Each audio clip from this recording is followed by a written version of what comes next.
قائد حزب اختلاف کی اصلیت سے واقف نہیں. ہم اگر احترام کا لحاظ رکھتے ہیں تو اس کا مطلب ہرگز یہ نہیں ہے کہ ہمیں یہ نہیں پتا کہ انہوں نے کتنی جماعتیں بدلی ہیں اور جس جماعت میں وہ جا کے بیٹھے ہیں اس جماعت میں اتنی ہی شدت سے اس جماعت کا دفاع اور دوسری جماعت کو وہ گالی دیتے نظر آئے. آج جس جماعت کی فورم پہ کھڑے اس کو بھی بے تحاشا گالیاں دی ہیں. آپ تمام تر ریکارڈ نکال کے دیکھ لیں تو یہ شخص کب سچ بولتا ہے کب جھوٹ بولتا ہے اللہ معاف کرے اس کا پتہ نہیں چلتا.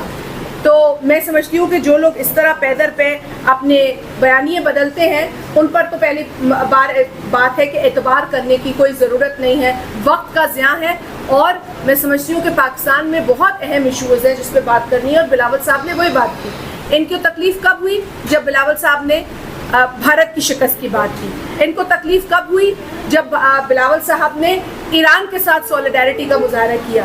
انہیں تکلیف کب ہوئی جب بلاول صاحب نے کہا کہ امریکہ نے جو حملہ کیا ہے اسرائیل کے کہنے پر اس پر امریکہ کے لوگ بھی ناراض ہیں. ان تمام باتوں پر پی ٹی آئی کو اور خاص طور پہ جو اپوزیشن لیڈر ہیں انہیں تکلیف ہوئی. اور وہ میں سمجھتی ہوں کہ یہ لفظ بھی نہیں ہے میرے پاس ان کی حرکت کو بیان کرنے کے.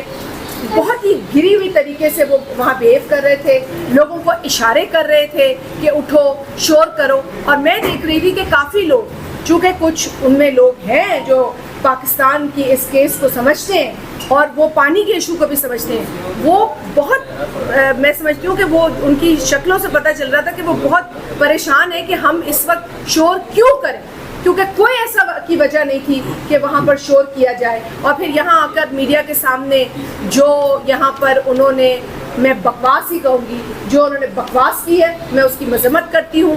میرے یہاں ساتھی بھی کھڑے ہیں وہ بھی بات کریں گے, کیونکہ اب اگر پی ٹی آئی سمجھتی ہے کہ اسے ایوان میں بات کرنی ہے اور ان کو ماحول چاہیے تو پھر ان کو عزت دینی پڑے گی.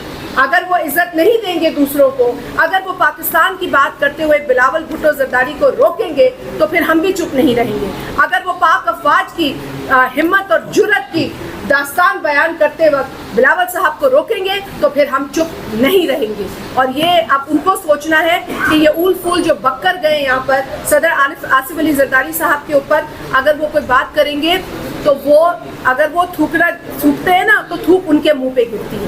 کیونکہ زرداری صاحب نے یہ ثابت کر دیا ہے کہ پاکستان میں پولیٹیکل ریکنسیلیشن سے, پولیٹیکل ڈائیلاگ سے ہم کام کر سکتے ہیں, امن لا سکتے ہیں, دہشت گردی کا مقابلہ کر سکتے ہیں. آج ہم دہشت گردی کی بات کرتے ہیں تو پھر یہ وہاں سے نعرے لگاتے ہیں. تو ان کا جو کٹ جوڑ ہے یہ بات آج ہم کہنے میں بالکل درست ہوں گے کہ بھارت کی سوشل میڈیا اور پی ٹی آئی کی سوشل میڈیا ایک ہی پیج پہ ہے. قادر بھائی آپ مزید اس میں اضافہ